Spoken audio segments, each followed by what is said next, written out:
Today's guests, Katie and Kim, are two women that God uses in the middle of Kensington, Philadelphia, one of Philadelphia's rougher neighborhoods. Let's hear how God is moving. Well, today we have Katie and Kim on the line here. Katie, please introduce yourself. Tell us who you are.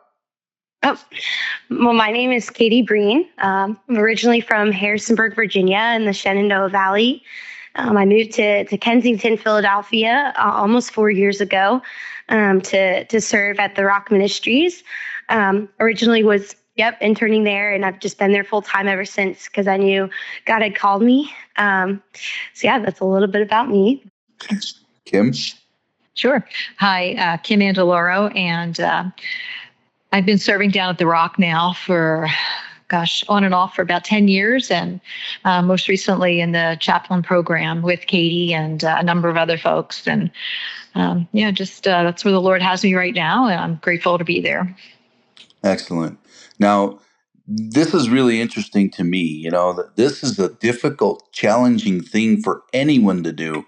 I can't really understand the mindset other than God calling you to do it. No one wants to put themselves in a situation that you often find yourselves in. The magazine did a article when it was the week of, as it was put in the article, it's Disneyland for the residents of Kensington, because it's a week where they don't have to worry about a drive-by shooting, or they have a momentary truce amongst the gang wars, and dealers aren't slinging, and people aren't shooting up as often. Could you just kind of tell me what the day-to-day grind is? Because highlights are great, but it's the day-to-day that you guys have to deal with. Yeah. Yeah, well, that's Rock the Block, what you're talking about. It's a big outreach that we get to do every August, and it definitely is when Kensington looks the best from what we've seen. And both Kim and I have been blessed to be a part of that event. The weeks leading up to and weeks following, the Ave definitely looks different, as well as the side streets and the whole area.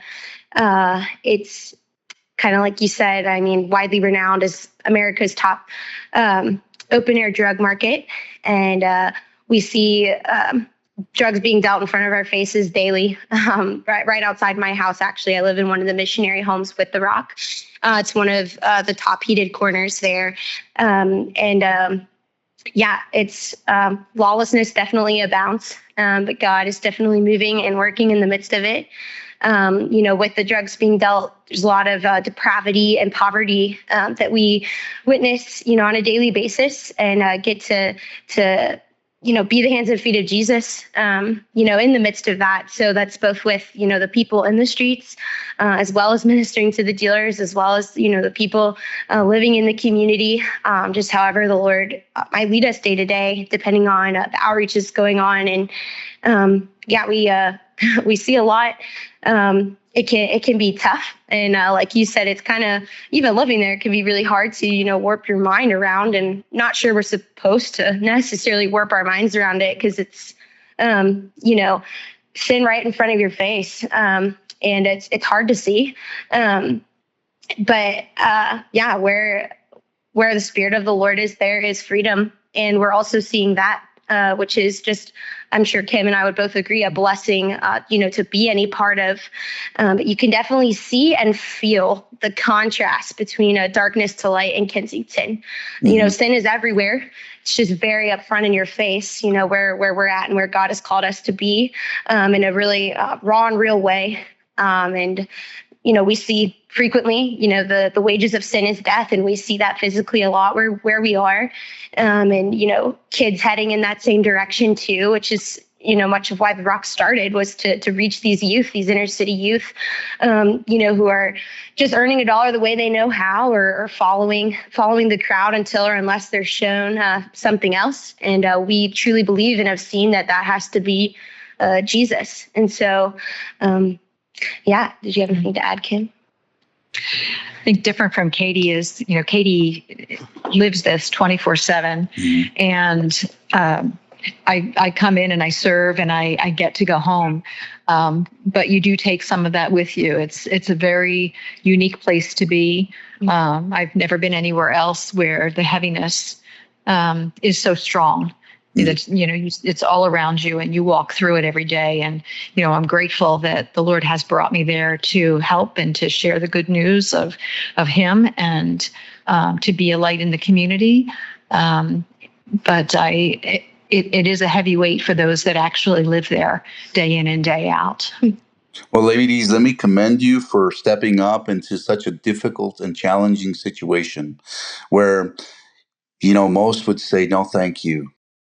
Now, Katie, you mentioned you're in a mission house. Could you elaborate on what that exactly is? Yeah, so part of the vision that the Lord gave Pastor Buddy at the Rock pretty early on was to reach the block. It's one family, one block at a time. And so there's several mission families who now live in Kensington on different blocks. And I live in the single women's missionary home on one of the blocks a few minutes away from the Rock. Most people are familiar with McPherson Park, which is nicknamed Needle Park. I live very close to there. And it's dominantly Puerto Rican block. We are, I believe, the only white people that live there still, me and my roommate, Gabby. And there's a lot of activity on that block on a daily basis. Seen a lot of violence. There's been seasons of gun war and still lots of fights, weekly, daily, just the way it is, lots of tension. Free samples are handed out on our corner frequently, drug samples. And, in the midst of that, I look out my window and I see these kids. There's so many kids on this block and many just like it, and they're, especially these boys, they cling to the men that are out there because, dad's not present, for the most part, not there, either in prison, shot, killed, or just left. And, they're just searching, just like any kids are, and just soaking in their surroundings. And God has really blessed us with good rapport with the families and continues to, and even with the dealers, believe it or not, the Lord really does take what the enemy means for evil and uses it for good. Absolutely. And we're able to take these kids with us to the Rock, get them to the ministry, get them the word, prayer, and just be there hands-on with and for them as the Lord leads. Wow, that's actively being a part of the solution. Let me tell you, now, with this particular set of circumstances, these are very unique set of circumstances that you're speaking of. But it's not unique to Kensington. It could happen anywhere. Every town, every city, every state, every metropolitan area has that one area that most people are fearfully treading. In Chicago, it was Cabrini Green, La Villita, just to name a few, Humboldt Park. There would be areas of where Roberto Clemente High School, which is the namesake. Roberto Clemente was such a wonderful man, a man of faith, a man that died trying to send out humanitarian aid. And I wonder to myself, you ladies are doing something that is remarkable. When I saw the picture in the article that the Calvary Chapel magazine had on there, my initial reaction was, wow, what bravery, what courage is being demonstrated by these ladies that are on the front line. In the particular picture, you and I think it was Kim, or maybe it was Sharon. It was Sharon. Mm-hmm. That's right. It was you and Sharon, and there was another young lady making the phone call, calling 911, and then you had the men standing, what looked like to me praying. Another one, keeping an eye out so that you're not ambushed, and another one had a Bible in his hand. And my initial impact was those women are courageous, but why aren't the men there doing that? And then that was just my initial impact, because growing up in that particular environment, it stirred up memories of when guys would get jumped, and you see them just laying there. You're out there as a kid, you're 15, 16 years old, and you're trying to play some baseball or football or basketball, and there's a body laying down in the middle of the field, and no one wants to go near it. I'd often be the one that go over there because I took a first aid course, to try to be a lifeguard, which is a way to make money without having to do anything illegal. So I walked over, and then I'm trying to bring this person back to life. No one's calling 911. Back when I was a kid, they didn't have cell phones readily available, so you had to go and find somebody, knock on a door, and ask somebody to call, and no one would be willing to open the door. And man, I tell you, it brought me back to that moment, and I thought to myself, Lord, we need to, as the church, as the big C, we need to get involved. It isn't just for the few; it should be for everyone. Paul exhorted the Colossian church very, very softly, very gently, as a father would.